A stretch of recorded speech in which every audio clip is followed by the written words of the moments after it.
नमस्कार हजुरहरू सम्पूर्णलाई स्वागत छ हाम्रो युट्युब च्यानल सेयर मार्केटिङ नेपालमा। निरन्तर सेयर बजार तथा आइपिओ सम्बन्धी विभिन्न नयाँ तथा जानकारीमूलक भिडियोहरू लिएर आउने क्रममा आज पनि म हजुरहरूको माझमा उपस्थित भएको छु र बुक बिल्डिङ विधि मार्फत आइपिओ निष्कासनको तयारीमा रहेको रिलायन्स स्पिनिङ मिल्स लिमिटेडले आइपिओ निष्कासन गर्नको लागि आफ्नो प्रक्रिया सुरु गरेको छ। आजको यो भिडियोमा चाहिँ हामी त्यस कम्पनीको आइपिओ सम्बन्धी केही महत्त्वपूर्ण विषयवस्तुहरूको बारेमा चाहिँ चर्चा गर्न जाँदैछौँ। अब बुक बिल्डिङ विधि भन्नासाथ अब नेपालमा चाहिँ अहिले भित्रिरहेको एउटा नयाँ प्रक्रिया हो र जस अन्तर्गत चाहिँ एकदमै मजबुत वित्तीय अवस्था भएका कम्पनीहरूले मात्रै आइपिओ निष्कासन गर्न पाउने व्यवस्था रहेको हुन्छ। खास गरी बुक बिल्डिङ भनेको धितोपत्रको निष्कासन मूल्य पत्ता लगाउने एउटा विधि हो।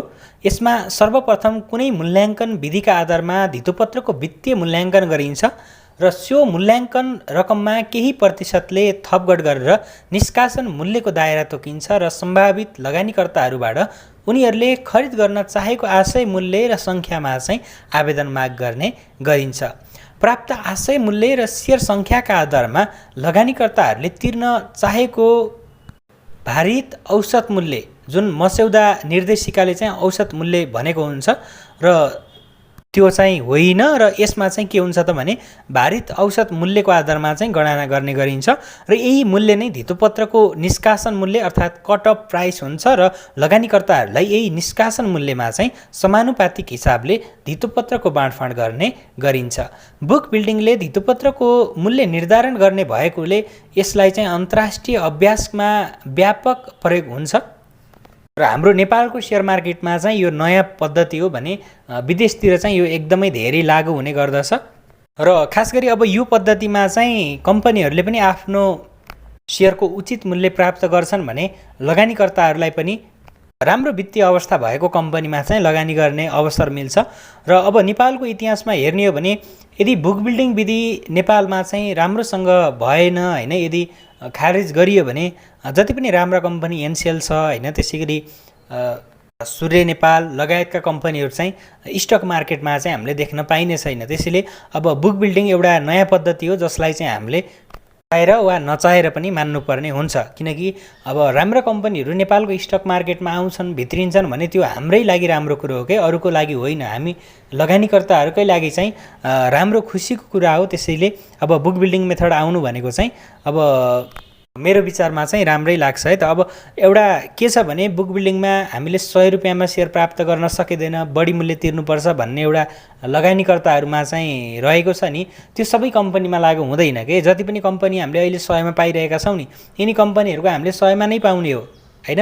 प्रिमियममा केही कम्पनीले आइपिओ निष्कासन गर्लान् भने अन्य कम्पनीको हामीले 100मा नै पाउने हो। तर बुक बिल्डिङबाट कस्ता कम्पनी आउँछन् भने त्यसमा केही के अरे चरणहरू हुन्छन्, ती सबै चरणहरू चाहिँ पार गरेर आउने कम्पनीहरू हुन् के। तिनीहरूले आफ्नो प्रफिट चाहिँ विगत 3 आर्थिक वर्षदेखि राम्रो प्रफिट गरेको हुनुपर्ने होइन, त्यस्तै धेरै बुदाहरू रहेका छन्। त्यसको बारेमा चाहिँ मैले पहिले नै भिडियोमा भनिसकेको छु। यस विषयमा चाहिँ अब मूल्य कसरी निर्धारण गरिन्छ होइन, के तरिकाहरू रहेका छन् भन्ने विषयमा चाहिँ अझ जान्न मन छ भने मैले अर्को भिडियो चाहिँ लिएर आउनेछु यो विषयवस्तुमा र यसमा चाहिँ धेरै कुरामा चाहिँ हामी नअल्मलिम अब। र यति कुरा बुझ्न जरुरी छ कि अब बुक बिल्डिङमा चाहिँ कम्पनीहरूले आफ्नो राम्रो मूल्य चाहिँ आफ्नो सेयरको राम्रो मूल्य पाउने भएको हुनाले चाहिँ उनीहरू सेयर मार्केटमा चाहिँ आउन खोजिरहेका हुन्छन् अर्थात् चासो देखाउँछन् भन्ने चाहिँ एउटा त्यो फाइदा हो भने राम्रा कम्पनी सेयर मार्केटमा भित्रिनु भनेको हाम्रो लागि पनि फाइदैको विषय हो। र यो रिलायन्स स्पिनिङ मिल्स लिमिटेडले पनि नेपाल धितोपत्र बोर्डबाट योग्य संस्थागत लगानीकर्ताहरूको रूपमा चाहिँ कार्य गर्ने जति पनि स्वीकृति प्राप्त गरेका संस्थाहरू छन् तिनीहरूसँग चाहिँ छलफल गर्नको लागि सूचना सार्वजनिक गरेको छ।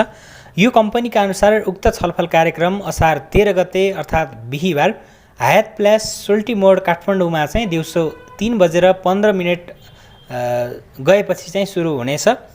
कम्पनीले बुक बिल्डिङ विधि मार्फत धितोपत्रको सार्वजनिक निष्कासन गर्न लागेको र बुक बिल्डिङ निर्देशिका 2077 को दफा उपदफा 1 बमोजिम प्रारम्भिक विवरण पत्र उपर योग्य संस्थागत लगानीकर्ताहरूलाई सहभागी गराई सोही निर्देशिकाको दफा 8 को व्यवस्था अनुरूप आशय मूल्य, योग्य संस्थागत लगानीकर्ताहरूले खरिद गर्न चाहेको न्यूनतम धितोपत्र सङ्ख्या, आशय मूल्य र मूल्याङ्कनको विधिसहित प्रारम्भिक विवरण पत्रमा चाहिँ सुझाव भएमा सो समेत प्राप्त गर्ने प्रयोजनका लागि चाहिँ छलफल डाकेको छ।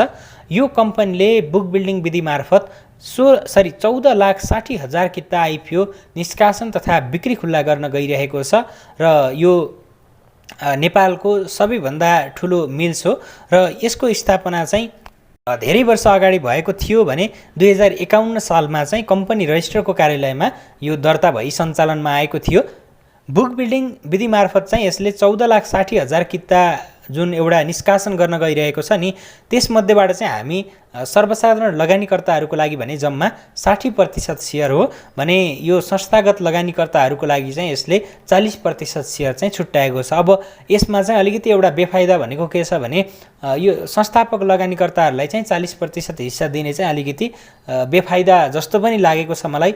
हो, दिन सकिन्थ्यो तर अलिकति कम दिएको भए चाहिँ राम्रो हुन्थ्यो जस्तो लाग्छ, किनकि यो जति पनि किता आउँछ त्यसमध्येबाट जस्तो कि मानौँ यदि कुनै कम्पनीले 1 लाख किता चाहिँ निष्कासन तथा बिक्री खुल्ला गर्न गइरहेको छ भने त्यसमध्येबाट चाहिँ उसले 1 लाख कितामध्ये 40,000 किता त संस्थागत लगानीकर्ताले खाने भए भने अन्यले चाहिँ कति, हामी सर्वसाधारण जनताहरूले जम्मा 60% अर्थात् 60,000 किता। त्यो कुरा चाहिँ अलिकति ठिक लागेको छैन।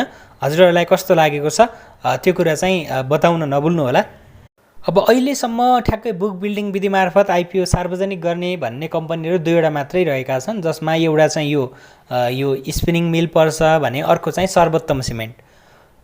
अब योभन्दा पछाडि पनि अन्य कम्पनीहरूले आइपिओ निष्कासन गर्नको लागि चाहिँ रुचि त देखाएका छन्, तर अहिलेसम्म ठ्याक्कै फिक्स भएका कम्पनीहरू भने छैनन्। अब प्रिमियममा पहिलेदेखि नै आइपिओ आइरहेको शिवम सिमेन्टले पनि प्रिमियममै बेचेको होइन, सिमेन्ट कम्पनी हो त्यो। र त्यसै गरी अब रुरु जलविद्युत जुन हाइड्रो पावर त्यसले पनि प्रिमियममै बेचेको र एउटा इन्सुरेन्स कम्पनीले अहिले प्रिमियममा आइपिओ निष्कासन गर्नको लागि बोर्डमा आवेदन दिएको छ। तर बुक बिल्डिङ चाहिँ नयाँ भएको हुनाले यसमा धेरै लगानीकर्ता साथीहरू अल्मलिनु भएको पनि छ। यसमा चाहिँ हामीले कति किता आवेदन दिनुपर्छ भने न्यूनतम पनि हामीले 50 किता आवेदन दिनुपर्ने हुन्छ र संस्थागत लगानीकर्ताहरूले मूल्य तय गर्छन्। उनीहरूले खरिद गरेको मूल्यभन्दा हामीले केही कममा 10 देखि 20% हो कि त्यस्तै कति पर्सेन्ट चाहिँ डिस्काउन्ट हुन्छ, हामीले चाहिँ त्यति डिस्काउन्टमा चाहिँ यसको सेयर चाहिँ प्राप्त गर्न सकिनेछ।